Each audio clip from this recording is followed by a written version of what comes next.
Good evening. I now call the meeting of the Planning Commission to order. Stand for the Pledge of Allegiance led by Ms. Pollier. I pledge allegiance to the flag of the United States of America and to the republic for which it stands, one nation, under God, indivisible, with liberty and justice for all.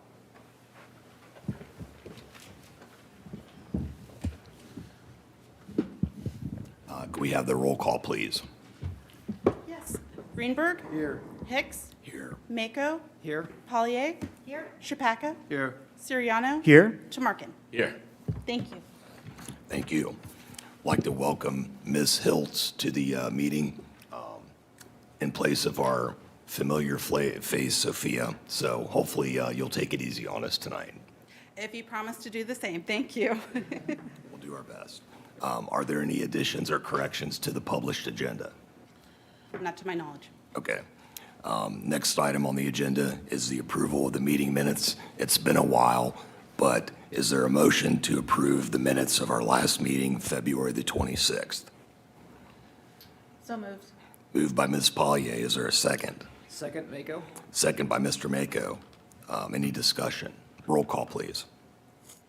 Pollier? Yes. Mako? Yes. Hicks? Yes. Shapaka? Yes. Siriano? Yes. Tamarkin? Abstain. Greenberg? Yes. Thank you. Thank you. Anyone wishing to speak to the commission tonight, I ask that you please direct your attention to our city attorney for further instructions. Thank you. We have reached the portion of the agenda for the public hearing. As a reminder of the rules and protocol, we begin with the administrative staff that may make a presentation or comment on the application. The applicant or their representative shall then be given 10 minutes to make a presentation or comment on the application. Additional time, if needed, may be requested, and permission is at the discretion of the chair. And then public comment will be opened with 3 minutes allowed per speaker. Speakers must come to the podium and state their name. Additional time, if needed, may be requested, and permission is, again, at the discretion of the chair.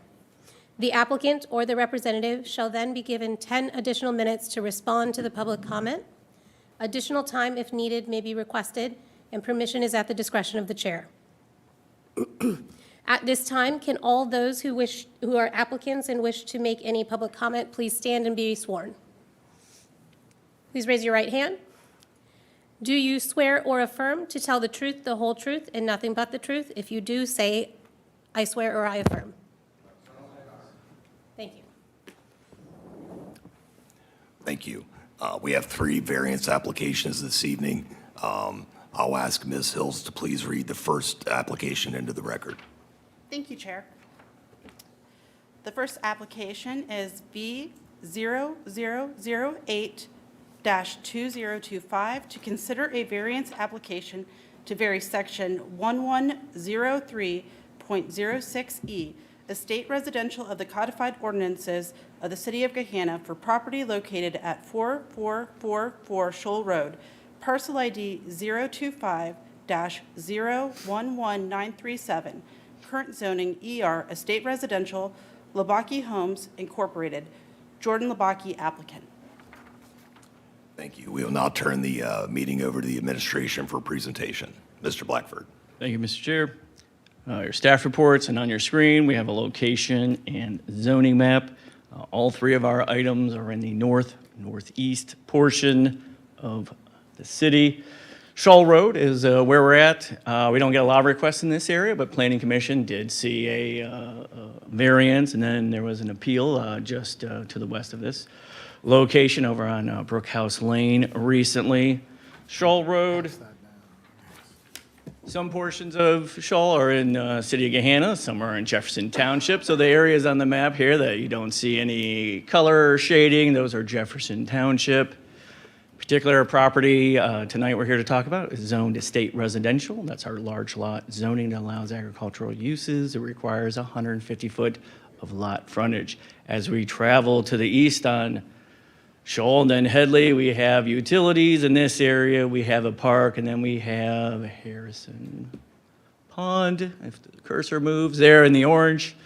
So again, there's a lot of different uses on this area of the roadway, a lot of different lot sizes, lot types, but ultimately what we're here to talk about is a lot split.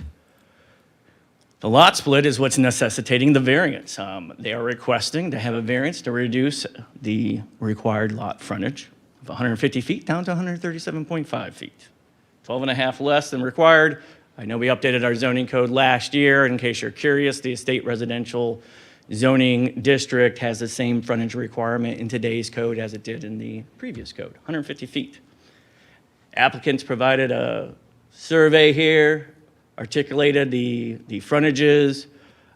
Speaking with Maddie, our staff planner who handled this request, and as indicated here, it looks like they have split the property evenly on the east side, not the west side. The west side is where there is the frontage requirement there on Shoal.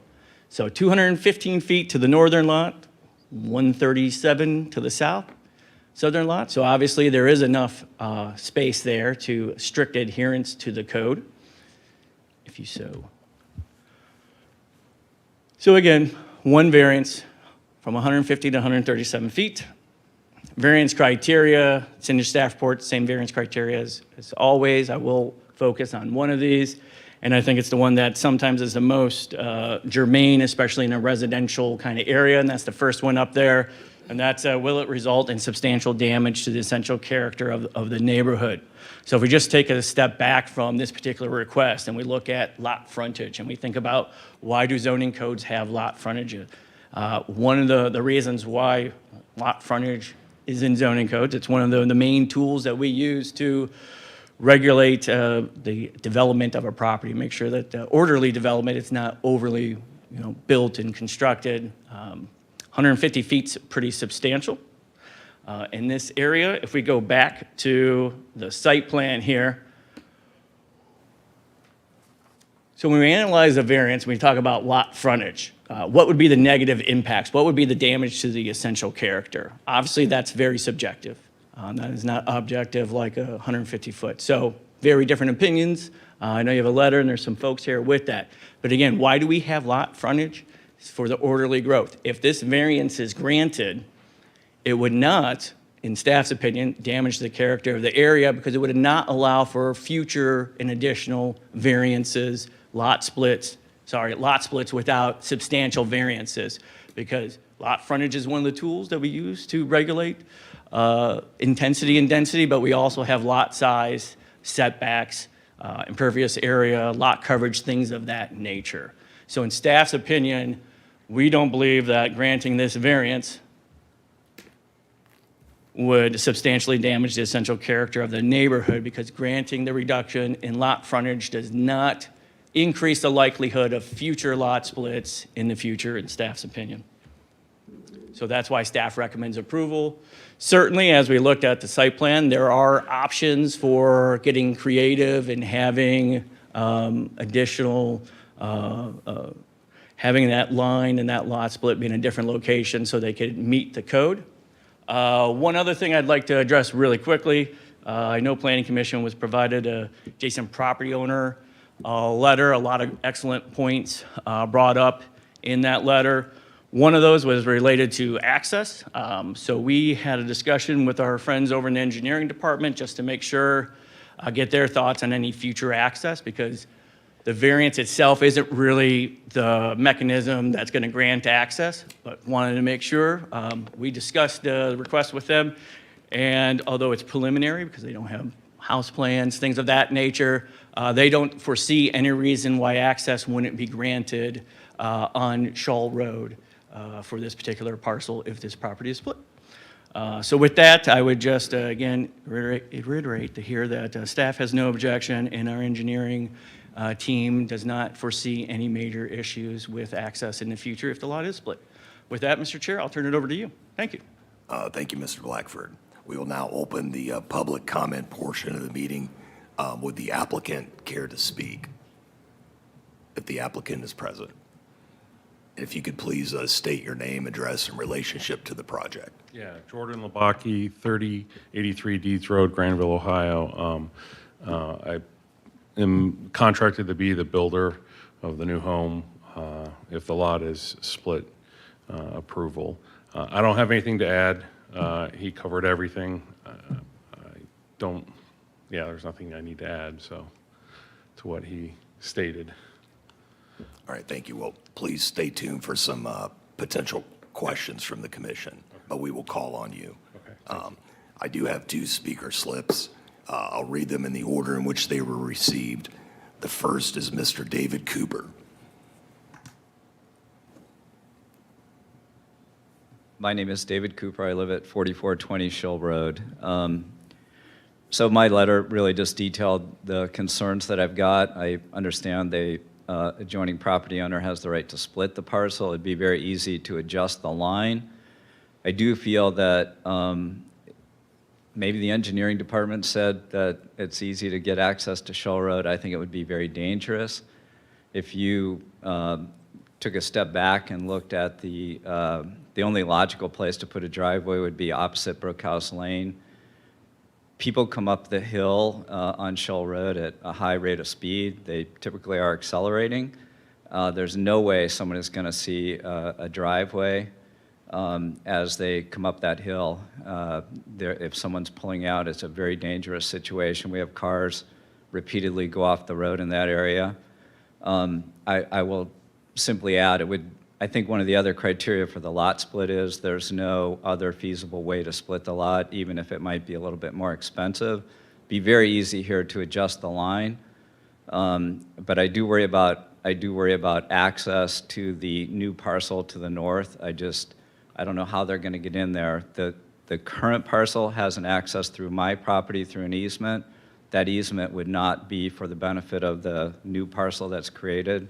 So I really question how they'll get in there. I also wonder, the current house is on a septic system. Would the city continue to allow a second septic system in that location? That also seems a little bit problematic from my perspective. But if anybody has any questions about the comments I raised, I'd be happy to answer them now or later in the meeting. Thank you, Mr. Cooper. We may have some questions later for you as well. The next speaker slip is Mr. Mark Saul. Hello, my name is Mark Saul. I live at 1070 Brookhouse Lane. Basically, just wanted to pop up. We've had an experience recently where someone took a rather dismissive view of permitting and building activity in advance of doing what they did. So just wanted to make sure there was awareness that we're interested. We want to know what's going to happen here. I would share the concern about just this morning leaving. I was nearly hit by someone coming over that blind hill. There's a lot of deer crossing right there. There's a blind hill. The fence, the HOA fence, has now just been hit for the 3rd time in 14 months. This time knocking out 5 posts in the fence. I believe one of the neighbors has contacted the mayor's office about that. So we just have concerns about access and the rate of speed and all of that. And this may or may not be the forum, but this popped up, so wanted to just make the point heard. Thank you. Thank you. Would the applicant like to respond to any of the comments that have been made to date? On the sewer situation, I reached out to the city department and talked about access to the city sewer, which we do have. So the new house is not going to be on septic. The existing house is not going to be on septic. The current owner of it plans to tie that into the city sewer. As far as access, I understand their concern. It is a little bit tight with the turns through there in Schill Road. The idea is to align the driveway with Brookhouse Lane. They're going to have 1 car, maybe 2, once an hour. Brookhouse Lane has 10 to 12 cars coming out of there per day. I don't think it's any additional hazard. If Brookhouse Lane has access. I worked on another client's house back there for about a year, and was going in and out of there with all my construction crew. We never had any issue. I do agree, it can get dicey if you have some teenagers driving at ungodly speeds, but that's it, so. Thank you. Is there anybody else from the public that would like to comment on this application? Seeing none, we will now close the public comments and open it up to questions from the commission, starting on my right with Mr. Greenberg. Thank you, Mr. Chair. I'd like some questions for the applicant. I just drove by there the other day, and yes, that hill is a little precarious spot going over in front of the property. Is, I guess, is the easement on the south side going to stay, and that entrance into the southern property staying? Yeah, for the existing house, For the yes. existing house? All right. And it's a two-story house that you're going to build on the other northern property? I think it's going to be, it's in architecture right now, preliminary until this, so I don't have any final plans, so I think it's going to be a two-story. And was the applicant aware of the concerns of the neighbor in the letter that was submitted to us? I don't know. He just got back into the country, and he's not back here in Columbus, so I don't know that. I was not aware of that. Okay. And I guess the neighbor thinks there's an opportunity to draw the lines a little bit differently to make it work for the frontage, I guess. Is that anything that's been explored with Yeah. the applicant? So the thought was that both lots are equal for 75% of the lot depth. The existing house is not moving, it's set, so that lot line, if it moves up 12 and a half feet, it's not going to change the distance of the house that's there. I mean, it's existing. The idea was to keep the back lot lines and 75% of the lot, both lots equal. The existing house has that jog in that lot line for whatever reason that they did that, but that was just the thought. And the pool's coming out? Yeah, pool's getting demoed. Are there any drainage issues on these properties? No, there's on the existing house, they've got drainage that runs out to Shaw Road currently, and then the lot north has got a little more elevation than the existing lot. Okay. No further questions, Mr. Chair. Thank you.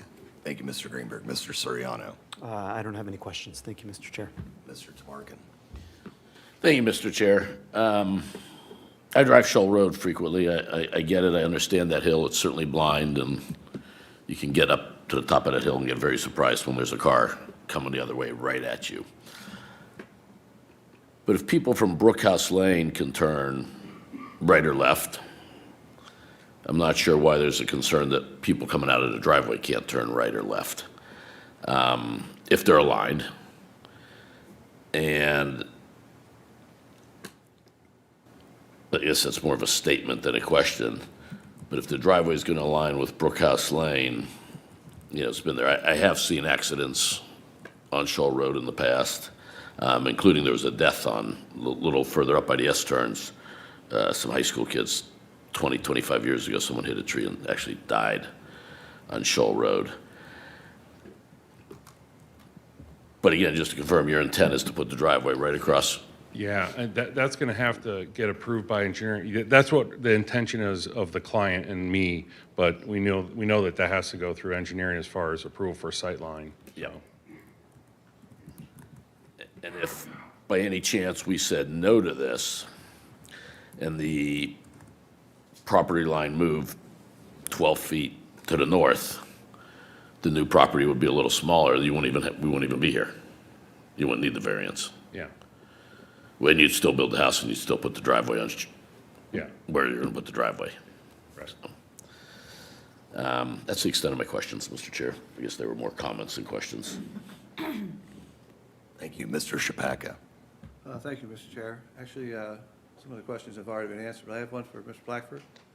So there's a city, I know you're not the engineer, but they would kind of like it to line up with the road across the street?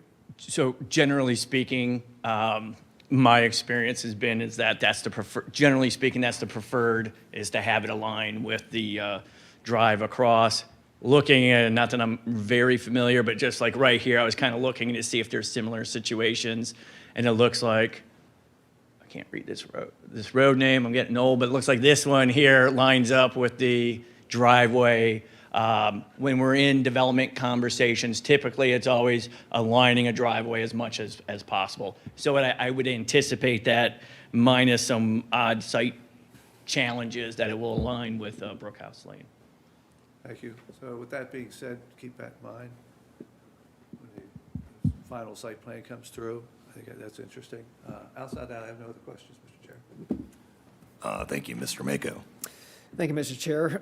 Again, like Mr. Chapaka, most of my questions have already been asked and answered.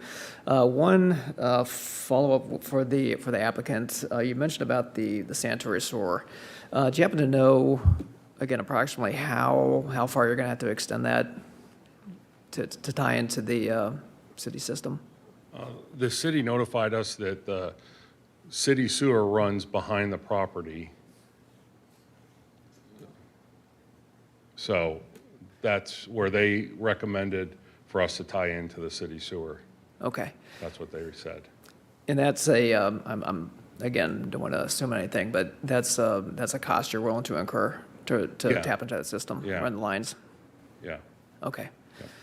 And then, again, just for clarification from the administration, so all curb cuts or potential curb cuts, that's going to be going through the engineering department for review, correct? A great question. So yes, if the this request is approved, or future development, whatever that may be, behind the scenes, what happens? This is the public hearing portion of it. The administrative portion is a building permit for something like this. This would not come back before a planning commission since it's single family. There would be a building permit, and the building permit review team consists mainly of building and engineering, looking for exactly this. They'll be looking at it for the utility connections and what those requirements are as well. Yes, sir. Okay, thank you. No further questions, Mr. Chair. Thank you, Mr. Mako. Ms. Pollier. No questions for me tonight, thank you. All right, I just had one question for Mr. Labaki. I know you've stated already the intent for the drive access, but just to clarify, there's no intent to use the existing drive and allow the new homeowners to travel north? No, because then we'd have to go through an easement with the city of Gahanna to allow for that, and the current homeowner of all the property says he does not want to share driveway, so, yeah. All right, thank you for that. And that's the only question I had. So any additional questions from the commission? Hearing none, is there a motion to approve this application? Is it possible to make one more comment? The public comment section has already ended, so Something stated that's not true, so. you are free to reach out or maybe meet with us afterwards, but the public comment session is already over. Apologies. Is there a motion to approve this application? Yes, Mr. Chair, I'd like to make a motion to approve the variance application number V00082025. There's a motion by Mr. Chapaka. Is there a second? Second, Tamarkin? Second by Mr. Tamarkin. Any discussion on the motion? Mr. Chair, I'll be in favor of this variance. Relative to the lot split, before, we're not looking at a site plan, so, we're really kind of evaluating the impact of a lot split, and I don't see the impact of a 12-foot difference in 150 feet to 137 plus feet in this case. So I'll be voting in favor. Ms. Pollier. Thank you, Mr. Chair. I'll also be in favor of this variance. I agree that while a lot of the concerns that were expressed tonight are valid, and I completely understand where these concerns are coming from. I believe that most of them are more germane to the lot split as opposed to the variance, which is what Planning Commission tonight has the jurisdiction to approve or disapprove. We're not, like I said, while a lot of these concerns seem like they're valid, that's not why we're here tonight. And I also believe that this is a minor variance, and I don't think that this would have any negative effects if we granted it. That's all. Thank you. Thank you. Mr. Mako, any comments? Really, the only comment I'm going to say is I'm going to be voting in favor of this. As someone who has reviewed and approved thousands, literally thousands of lot splits, this is, again, a minor variance, in my opinion, for, as we look into the code. So as Ms. Polly, I think, correctly stated, a lot of the concerns are not germane to what's being asked of us tonight, so I will be voting in favor of the variance. Thank you. Mr. Schback, any comments? No comment. All right, hearing no further comments, roll call, please. Thank you. Rebecca? Yes. Shamarkin? Yes. Mako? Yes. Pollyea? Yes. Siriano? Yes. Greenberg? Yes. Hicks? Yes. The motion carries. I will now move to the next application. If I could ask the clerk to please read it into the record. Thank you. B0009-2025, to consider a variance application to vary section 1109.01A4, parking, access, and circulation of the codified ordinances of the City of Gahanna for property located at 991 East Johnstown Road, parcel ID 025-008946, current zoning NC Neighborhood Commercial, King Avenue 1.0 LLC, Ryan Paulini, applicant. Thank you. We'll now turn it over to the administration for their presentation. Thank you, Mr. Chair. The site here, this may or may not look familiar to a couple of maybe Planning Commission members. I know it does for me. I've been around for a while. This particular site here, stated Zone Neighborhood Commercial. It's at the intersection of Johnstown Road and Silver Lane. And why is it relevant? Who was around back in the day? Because it was 2017 when this property right here, this nice corner piece, was developed with the medical facility, the medical user on site. At that time, it was anticipated that another building, another medical building, and probably a lot split would be forthcoming. I don't think it was anticipated that it would be about 7 years down the road, but when we look at this aerial, you can see obviously a very nice building pad, access, things of that nature here are already in place here to make this lot split happen. However, when you split a lot after there's development, sometimes there's inconsistencies with code. That's why in order for them to split the property, they need a variance. What variance are they requesting? It is a setback variance. It'll be a side yard setback variance for their parking area. So prior to their subdivision without plat, variance is necessary for a setback reduction. Again, in 2017, I worked on this particular request. It was anticipated that the property was going to be split. The application materials have some great images that kind of show the impacts here to where the parking is in this area here that displays in the, let's call it lavender up here with the red line going through. The red line would be the proposed new lot location. The pink